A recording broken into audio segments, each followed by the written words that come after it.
Bonsoir à tous. Bonsoir. Excusez-moi pour cette heure de retard, je l'avais précisé sur le Discord.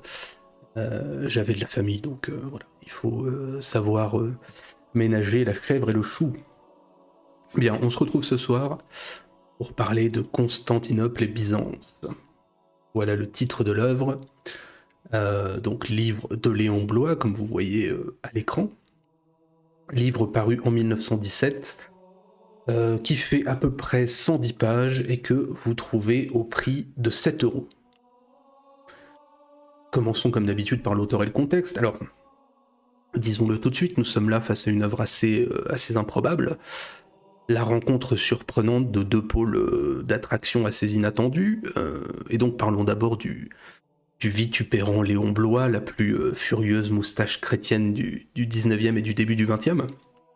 On en reparlera de toute façon pour la toute première vidéo littéraire de 2026, donc je fais assez court pour sa biographie.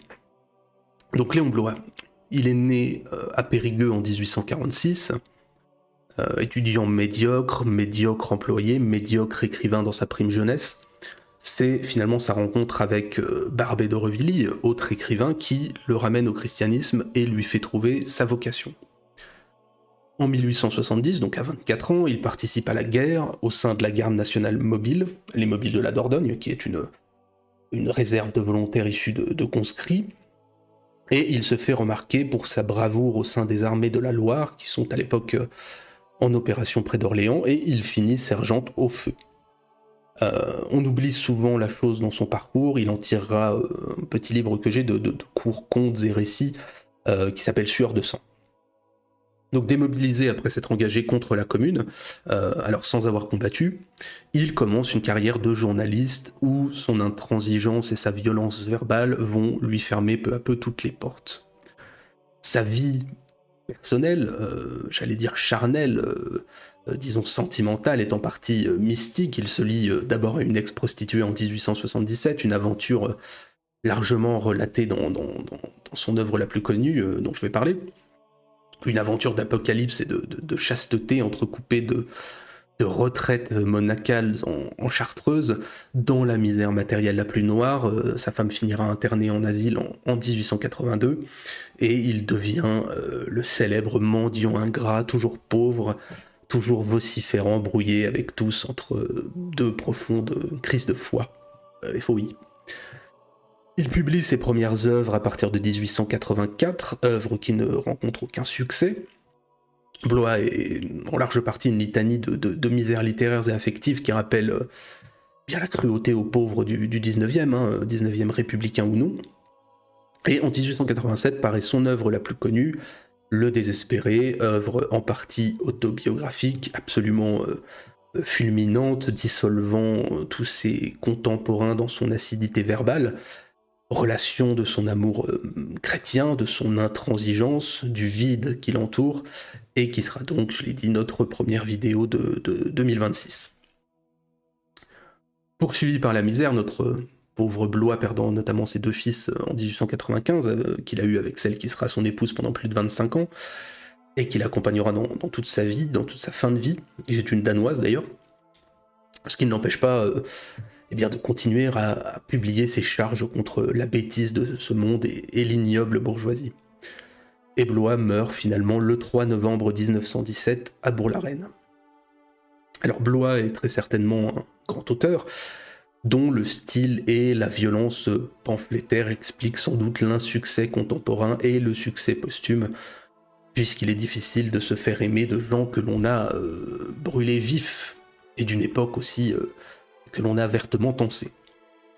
Patriote, chrétien furieux, anticolonialiste, anti-bourgeois, mendiant, inspirant Céline ou Bernanos, il est la plume la plus bouillante de son temps et un écrivain que l'on ne peut que conseiller de lire pour ceux qui ne le connaîtraient pas. Mais alors, Constantinople et Byzance et Bloy, pourquoi ? Je dois dire que je ne connais pas les ressorts profonds de cette passion. Je n'oserais pas dire que c'est en voyant la célèbre cathédrale Saint-Front de Périgueux, son lieu de naissance, que lui est venu le goût de la chose, puisque finalement l'aspect qu'on lui connaît est en partie bien contemporain de Bloy. Ce que je sais, c'est que ce livre dont je parle, publié de façon posthume juste après sa mort, eh bien c'est la reprise d'une autre de ses œuvres, l'épopée byzantine, qui est parue en 1906, qui faisait suite aux commentaires des travaux de Gustave Schomberger, qui est la plus belle moustache byzantiniste et surtout le vrai précurseur des études sur l'Empire en France, études par l'auteur bien entendu, études par Léon Bloy. Il faut dire qu'on a un pays qui peut se targuer d'avoir de nombreux byzantinistes de qualité, et d'ailleurs le titre de l'œuvre est impropre, puisque je crois que, sans certitude, plutôt que Constantinople et Byzance, ça devait être plutôt l'épopée byzantine et Gustave Schomberger.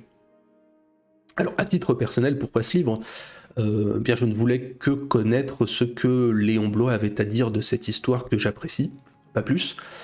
C'était assez inattendu de voir ce grand pamphlétaire s'y pencher, et je n'avais absolument aucune idée de ce que j'allais y trouver. J'y voyais plusieurs autres intérêts, une lecture courte, ce qui est bien de temps en temps dans mon travail, et une vision historique de seconde main par un homme d'un autre temps, donc une vision du début du XXe siècle sur l'Empire, et ma foi, cela tombe bien puisque Bloy choisit une période que je n'ai jamais traitée en vidéo pour parler de l'Empire, puisque j'ai parlé de Justinien et des guerres ostrogothiques, j'ai parlé d'Alexis Comnène et des derniers siècles de l'Empire, à l'époque des foires aux livres. Et donc on avait un gigantesque trou qui persistait entre 600 et 1050 dans l'histoire impériale, que je vais donc pouvoir survoler superficiellement. La vie est bien faite, et nous allons un petit peu parler de 3 basileus exterminateurs et d'une période qui a pu être considérée à juste titre comme un apogée impérial, comme une annonce aussi du choc des croisades, et comme un édifiant exemple de ce que l'homme peut bien bâtir et détruire. Bref, un temps glorieux que le bouleversement turc et la mort de Basile II viendra stopper. Donc je reconnais que, à l'instar de Ravenne, je vais faire une vidéo qui n'a pas forcément choisi son chemin entre le livre dont on parle et l'histoire avec un grand H. On comprend bien que cette trilogie impériale présente une vraie continuité, celle de faire la guerre pour le bien commun impérial, et donc de s'attirer ainsi la haine de beaucoup. Alors Constantinople et Byzance, qu'a à en dire Bloy ? Il s'agit pour notre auteur d'écrire à une époque de questionnement. Devant l'agonie présente de l'Empire ottoman, il faut s'interroger sur son héritage historique. Qu'allons-nous perdre comme continuité et quel sort pour cet Orient ? Je cite l'auteur. Avant qu'elle disparaisse à jamais, de manière ou d'autre, j'ai cru qu'il pouvait être utile de donner mon témoignage en montrant une dernière fois cette ville fameuse telle que je l'ai vue au Xe siècle. L'enseignement historique sur ce point, présenté par des professeurs tels que Lebeau, que nul ne lit depuis 100 ans, ressemble à l'horizon funèbre du bavardage universitaire. Le voyage commence avec Nicéphore Phocas. Donc qui était Nicéphore Phocas ? Alors à ce titre, il existe une biographie de ce dernier en français, que je n'ai pas lu d'ailleurs. J'essaierai de vous donner les quelques références que je connais quand j'y pense, sinon vous pourrez utilement vous reporter à la tier list des Basileus, où j'avais mis quelques références bibliographiques. Et bien entendu, je m'excuse pour les redites entre ces vidéos. Parfois, mes travaux se complètent, et parfois, malheureusement, ils s'entrechoquent. Donc les Phocas sont une immense famille de l'aristocratie militaire de Cappadoce du 9e au 11e. Donc Nicéphore, issu d'une dynastie habituée à la guerre contre les Arabes, est né en 912. Et il est nommé domestique des Scolae d'Orient, donc commandant en chef des armées d'Orient, en 955. Pendant 5 ans, de 955 à 960, il mène avec son frère Léon Phocas, trop méconnu, un grand général, il mène une guerre de haute intensité contre les Hamdanides d'Alep, et son fait d'armes le plus glorieux en tant que général est bien entendu la conquête de la Crète en 961. La reconquête de cette île de pirates musulmans avait été plusieurs fois tentée, jamais réussie, menaçant toujours les ports de l'Empire. Vous pouvez, donc je vous ai mis ça en référence, vous pouvez lire à ce sujet Thessalonique, chronique d'une ville prise, qui relate les 3 prises de la ville de 904 par les pirates qui nous intéressent, de 1185 par les Normands et de 1430 par les Ottomans, mais là ça nous concerne moins. Donc les 3 prises de la ville, et donc l'empereur Romain II décide qu'il est temps de remédier aux pirates. donc débarqué en juillet 960 avec plusieurs milliers d'hommes, eh bien l'île est conquise par Nicéphore Phocas en mars 961.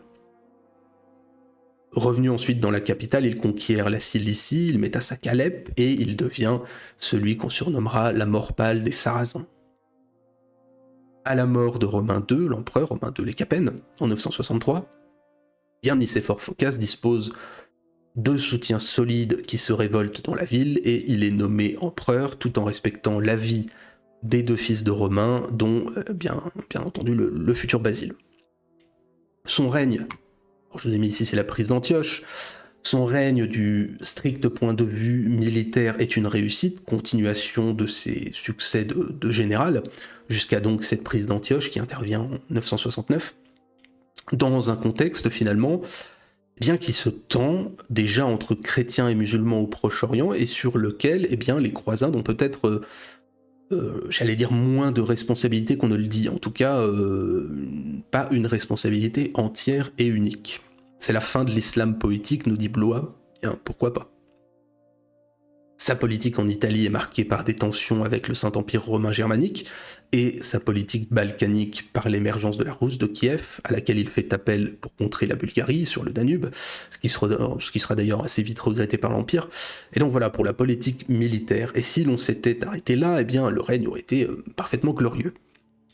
Malheureusement, une politique militaire agressive veut dire aussi une politique fiscale du même acabit. Et donc, il lutte contre la grande aristocratie foncière en faveur de la paysannerie, puisque cette paysannerie forme l'ossature de son armée, les stratiotes, même si c'est pas forcément le lieu pour aborder la construction militaire impériale du thème aux acrites frontaliers. Et donc, il luttera pour les mêmes raisons contre l'Église, ce qui n'en fait pas un empereur opposé aux religieux, il est même sans aucun doute le plus religieux des empereurs du temps. Je ne sais plus si c'est son oncle qui est au mont Athos, mais en tout cas il est très proche des moines athonites. Et sa reconquête s'accompagne d'une véritable aura chrétienne. Physiquement, et là je vous le mets pour la bibliographie, parce que sa description nous est laissée par Liutprand de Crémone dans ses ambassades à Byzance, où il avait été envoyé par le Saint-Empire, et donc là aussi vous pouvez vous procurer ces ambassades à Byzance, le livre est assez court, c'est un récit assez vivant, moi je l'ai acheté aux éditions Anarchasis, mais je ne sais pas si elles sont disponibles ailleurs. Le livre fait une centaine de pages, et donc je vous cite cette description physique de l'empereur Nicéphore, représenté ici. Il a une taille de pygmée, une grosse tête, de petits yeux, une barbe courte, large, épaisse, entremêlée de blanc et de noir, un cou fort court, des cheveux fort longs et fort noirs, un teint d'Éthiopien capable de faire peur à quiconque le rencontrerait dans l'obscurité de la nuit.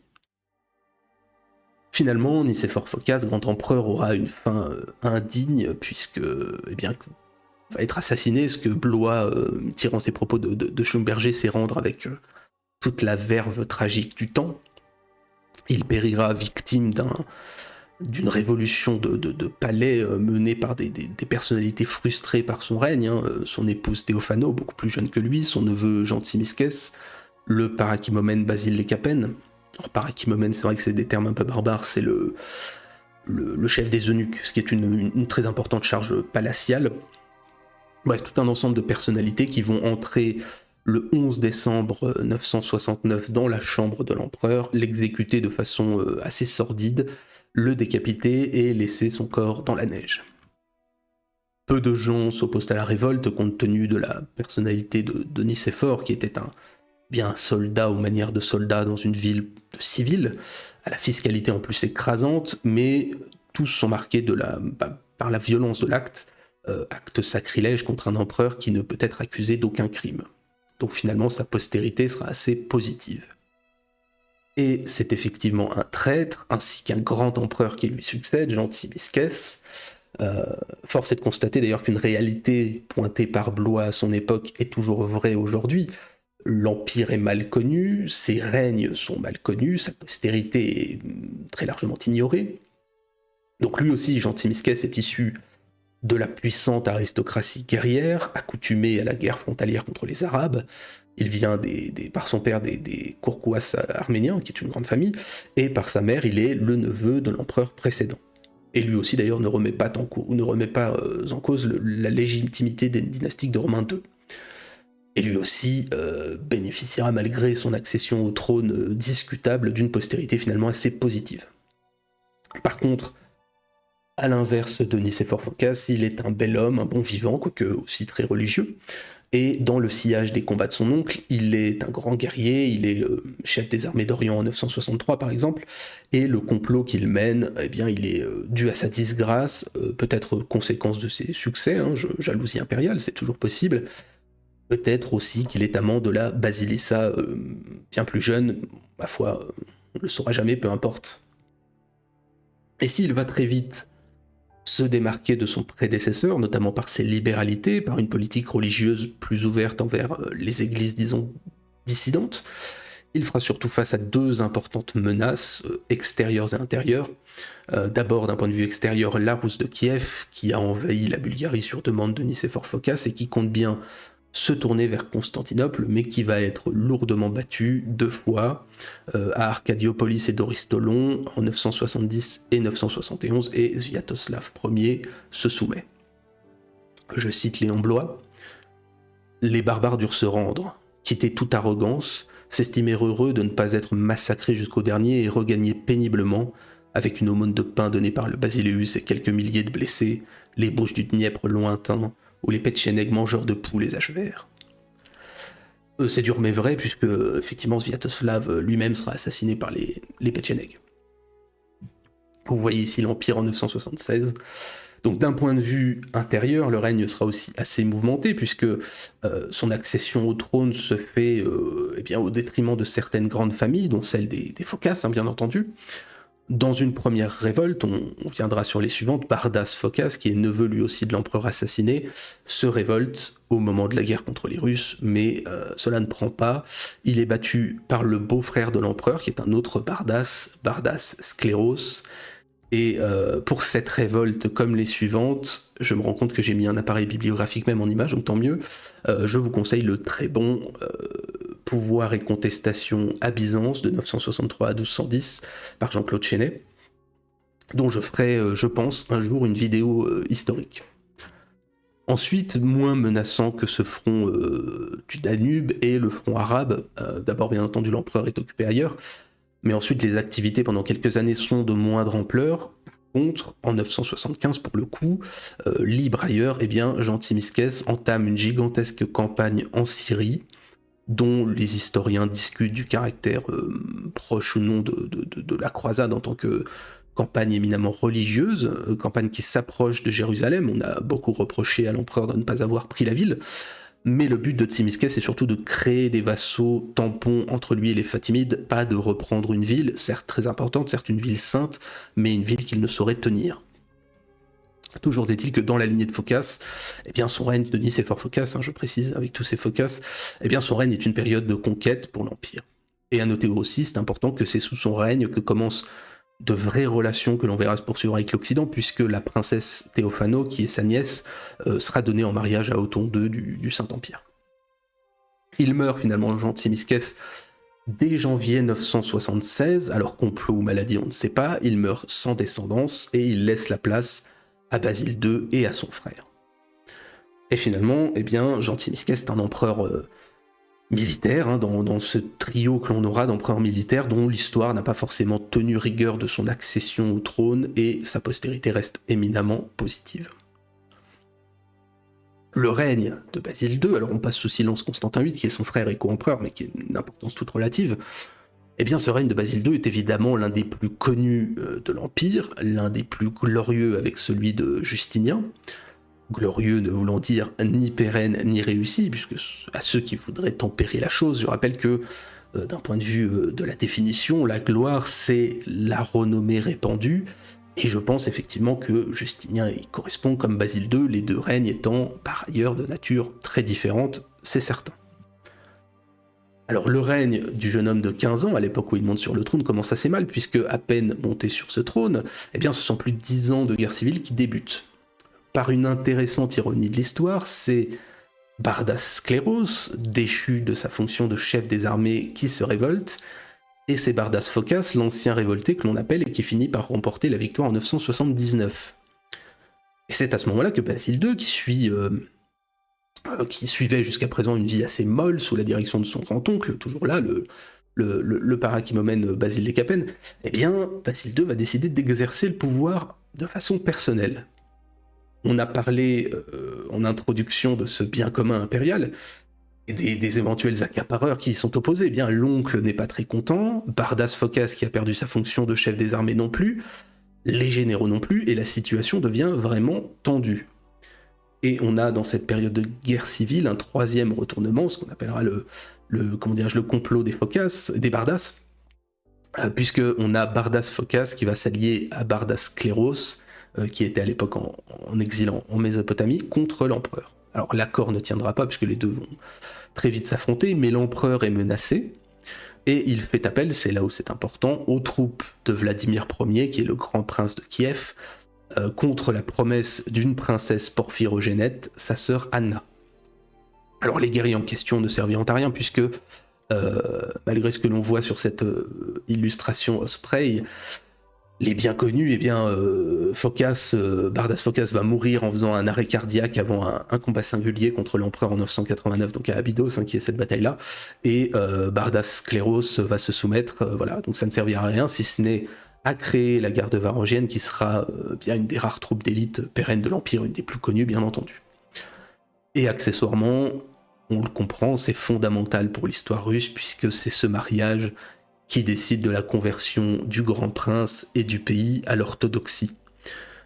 Envoyer une princesse porphyrogénète, donc née dans la pourpre, née dans la chambre impériale d'un père Basilius, eh bien c'était du jamais vu, pour des conséquences presque jamais vues non plus, puisque c'est effectivement un tournant majeur de l'histoire qui n'est factuellement que le mariage d'une princesse impériale, qui est un fait inédit à l'époque, mais qui viendra se répéter par la suite, mais c'est surtout à court terme l'influence byzantine qui s'impose chez les Slaves orientaux, transformant l'histoire par bien cette force de l'Empire capable, lorsque ses armées ne le peuvent pas, de s'imposer par l'habileté diplomatique, la propagande religieuse et un certain prestige des titres et de la richesse.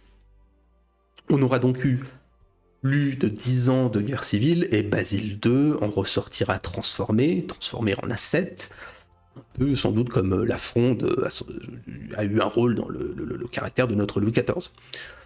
Basile II devient un pur autocrate en lutte contre les puissants, alors autocrate n'étant pas chargé d'une valeur négative, il est un homme qui est entouré mais qui gouverne et décide seul, voilà. On a dit aussi, à juste titre, dans notamment certaines présentations historiques que j'ai pu faire, que ce sont les guerres civiles qui ont ruiné l'Empire, et c'est tout à fait vrai. C'est exact donc, mais pondéré par deux choses. L'état interne de l'Empire au moment de la guerre, et l'état de ses ennemis externes. Et les états internes et externes au sens large, territorial, démographique, économique, la classe dirigeante, militaire, ce que vous voulez. Et de ce point de vue, eh bien, la guerre des Bardas, elle tombe à un bien meilleur moment que la guerre des Androniques dont j'avais parlé à la fin de l'Empire au XIVe siècle. Finalement, cette guerre civile, ou en tout cas ces complots, ça ne retarde que l'accession à la pleine potestas d'un homme qui est ou qui sera de ceux qui justifient leur statut. Sa vie et son héritage glorieux, une fois tout ça pris en compte, et cette guerre civile, eh bien ça ne commence qu'à l'âge de presque 35 ans. On se rassure comme on peut. Alors on va parler rapidement de son règne, on est parti, mais je conclus avant même de commencer, parce que pour autant qu'il soit un homme conforme à sa légende, il a néanmoins eu le défaut de beaucoup de nos contemporains, nos anciens moins majestueux, qui est celui de se suffire à soi-même. En effet, de l'âme la plus élevée à la plus vile, eh bien sans descendants, vous n'existez pas. Ce que vous avez construit n'existe pas, et vous retournez à la vanité des vanités. Alors c'est bien entendu pour ses réalisations militaires qu'on le connaît le mieux, cet empereur, et force est de constater qu'il saura s'imposer sur plusieurs fronts contre tous ses adversaires. Les plus connus sont bien entendu les Bulgares, qui sont les ennemis traditionnels de Byzance, en tout cas pour la partie occidentale depuis maintenant plus de 300 ans. Ça commence d'ailleurs très mal, puisque Basile II est vaincu en 986 à la bataille des portes de Trajan, qui conduit d'ailleurs directement à la révolte dont nous avons parlé précédemment, celle des Bardas. Et en fait, jusqu'à l'an 1000, la situation est assez indécise. Alors je vous ai mis ici l'Empire bulgare, le Tsarat de Bulgarie. Et donc la situation est assez indécise.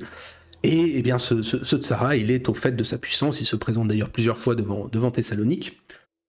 Et de 1000 à 1015, eh bien, Basile II va patiemment, siège après siège, bataille après bataille, eh bien, il va patiemment grignoter cet empire.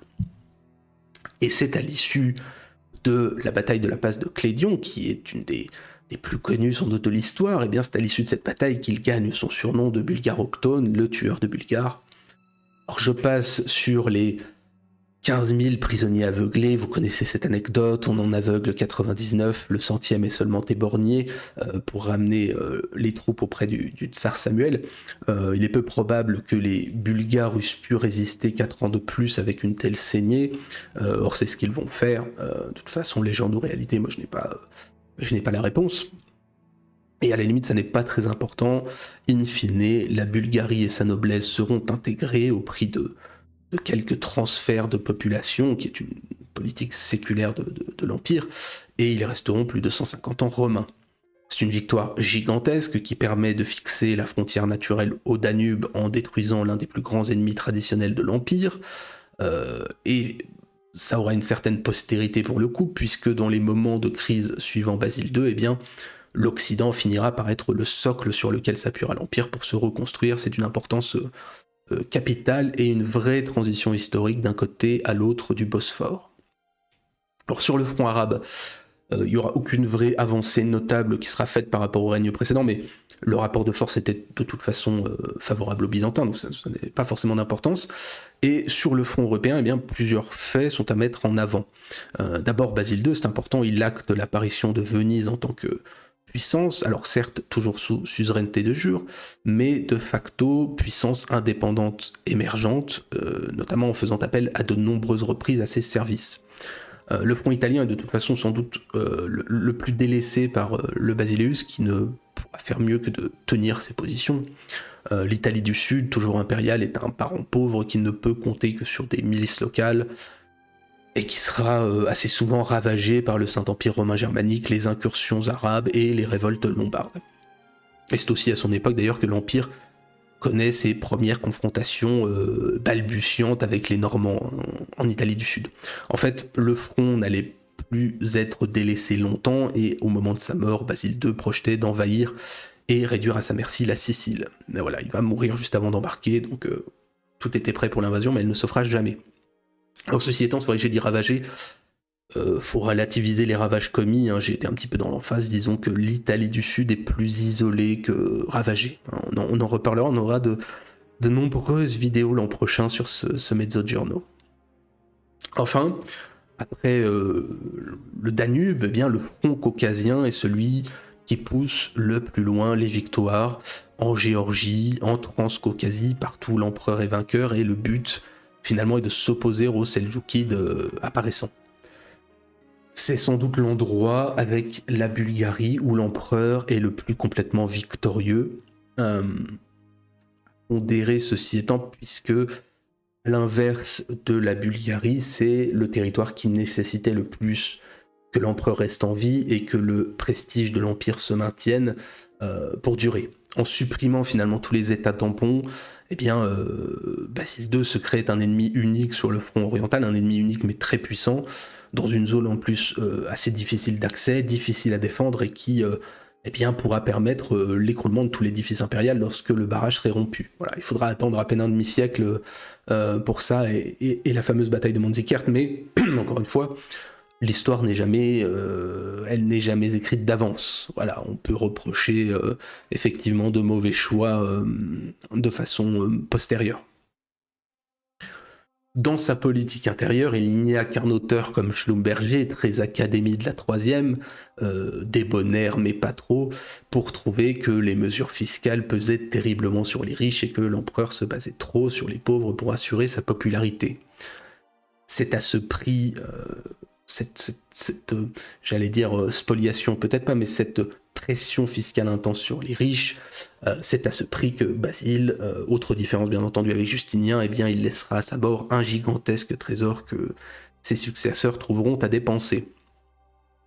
Il est clair que sa politique intérieure sera tout entière tournée vers le paysan propriétaire, qui est le cœur et les poumons de l'Empire, et il sera d'une sévérité marquée, rétablissant notamment ce qu'on appelle l'allélangion, qui est un vieil impôt qui était tombé en désuétude et qui consistait en fait à faire payer par les riches les impôts des pauvres, voilà, puisque le système fiscal de l'Empire reposait sur une certaine solidarité des communautés.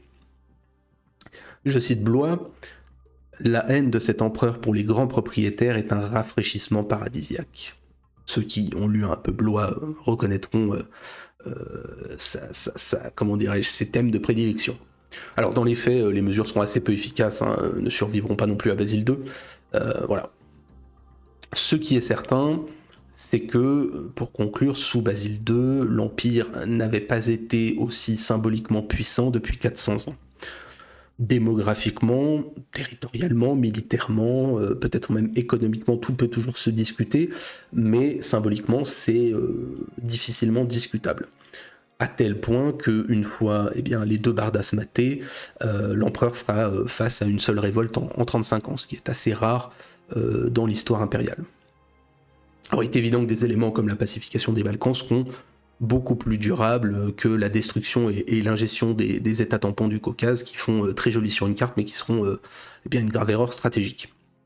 Alors Basile II, c'est le plus long règne de l'histoire de l'Empire, encore que techniquement son frère et co-empereur lui ait survécu, donc de fait il a régné plus longtemps, mais ce règne, il est celui d'un dualisme bien connu, quasiment indépassable historiquement, qui est celui de l'héroïsme et de l'égoïsme. Quand vous réfléchissez aux grandes figures de l'histoire et aux grands conquérants, très souvent l'héroïsme et l'égoïsme vont de pair.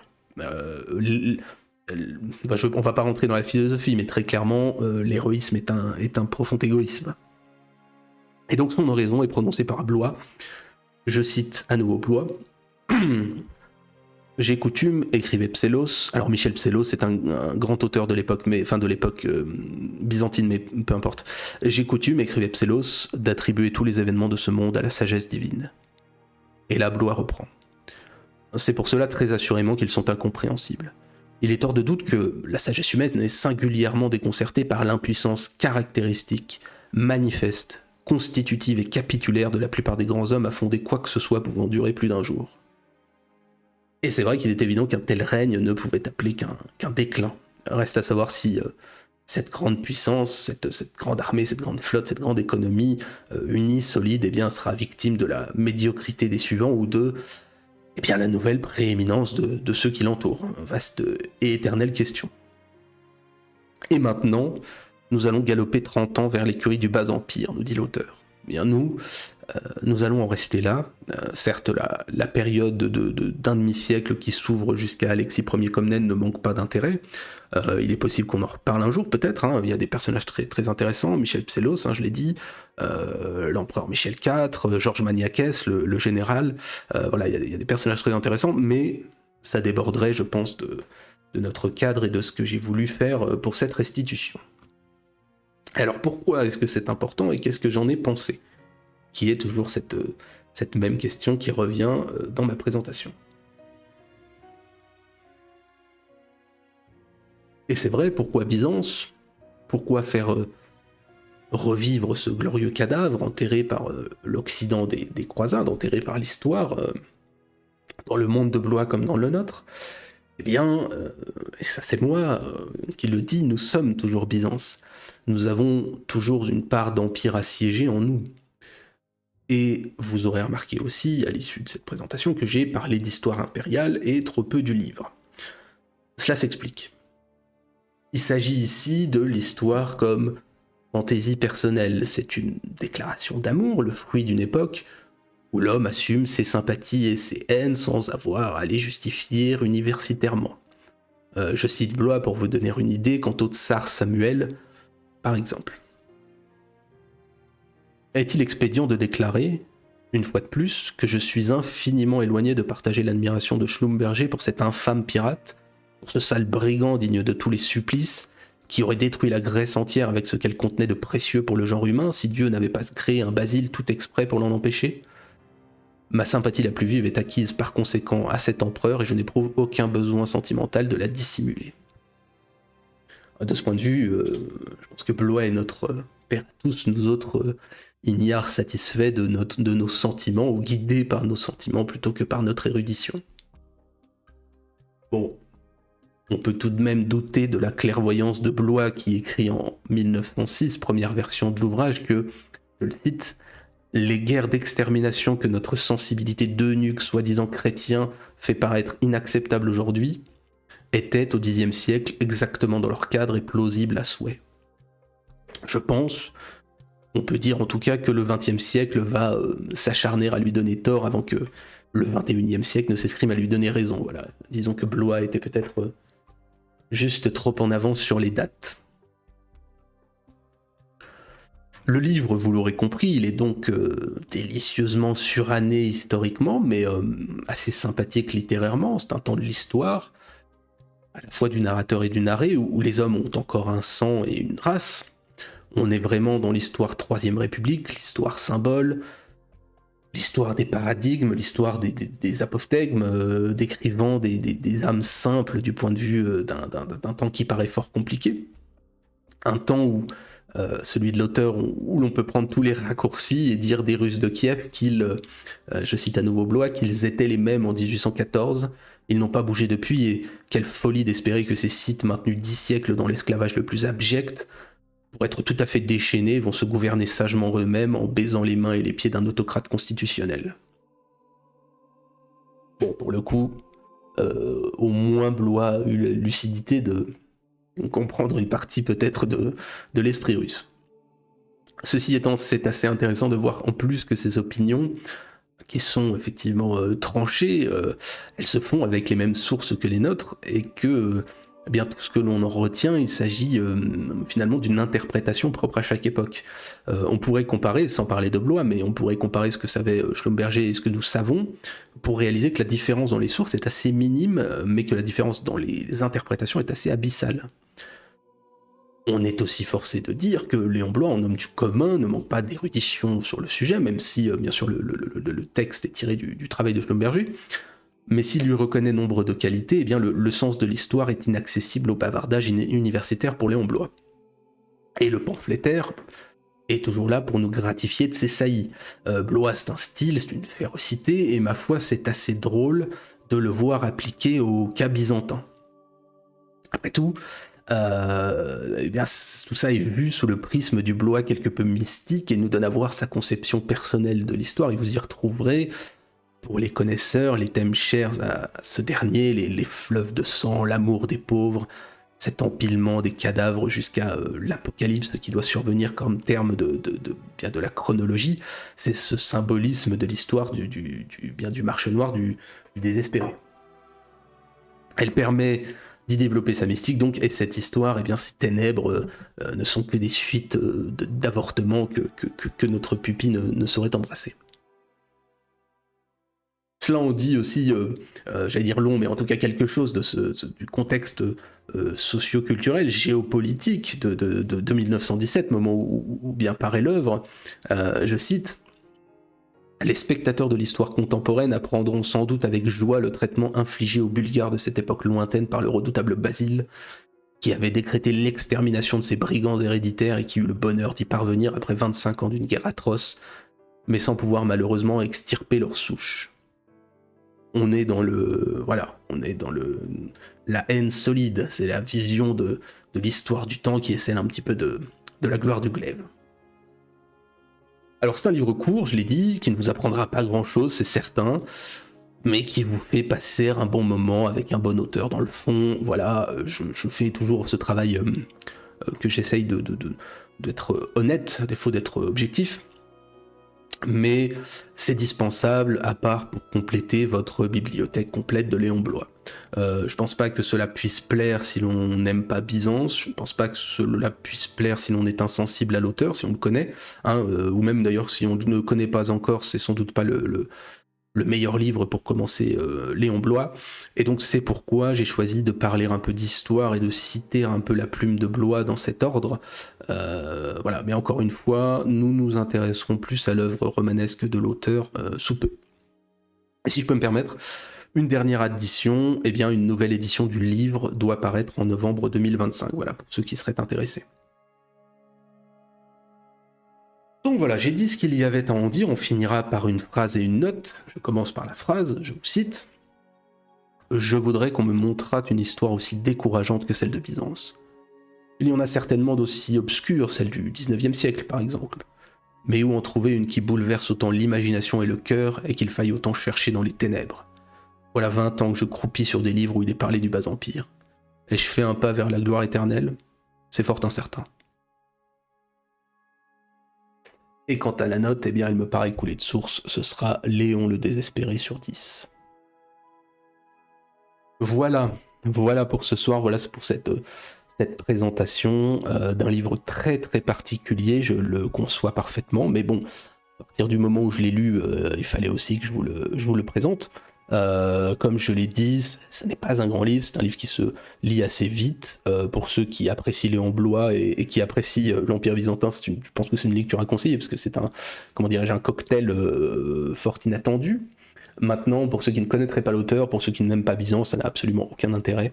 Je pense que vous pouvez tout à fait vous en passer, mais je souhaitais quand même en parler, puisque je pense pour ceux qui ont lu Bloy, ça peut toujours être un intérêt, puis c'est une vision aussi de l'histoire du début du XXe, ça nous permet de confronter un peu les opinions avec l'historiographie contemporaine, donc ça n'est pas dénué d'intérêt. Certains aiment lire les historiens de la fin du 19e ou du 20e, ou du début du 20e, moi c'est moins mon truc, mais voilà, le style de Bloy est toujours là, vous y trouvez des phrases assez sympathiques. Voilà donc pour ce soir, je conclue avec ceci. La semaine prochaine, le programme est un petit peu bouleversé. Skyros, malheureusement, ne pourra pas être présent mercredi. Donc, il viendra dimanche. Donc, dimanche 28, ce qui était un créneau aussi de réception prévu et qui était vide jusqu'à présent. Donc, ça n'est absolument pas grave. Le programme n'est pas vraiment bouleversé. Mais disons qu'on a ce mouvement du mercredi au dimanche. Donc pour la troisième partie, on verra quand est-ce qu'on fait la quatrième, ça c'est absolument pas un problème. Donc mercredi, n'ayant rien de prévu à la place, je pense faire une partie de Verdun, voilà, pour occuper. Si des gens sont intéressés, je ferai l'annonce sur Discord. Vendredi, nous continuons deuxième partie de notre grande partie multijoueur. Cette fois, nous deux. Alors, si tout le monde est présent, c'est pas toujours sûr, hein, plus vous êtes nombreux, plus vous avez une potentialité d'absence, mais nous devrions être 16, ce qui est le chiffre un petit peu qui devait être définitif, Skyros étant aussi absent vendredi dernier. Voilà. Donc, on verra tout ça. D'ici là, je vous dis à bientôt. On se retrouve donc mercredi et passez un excellent début de semaine.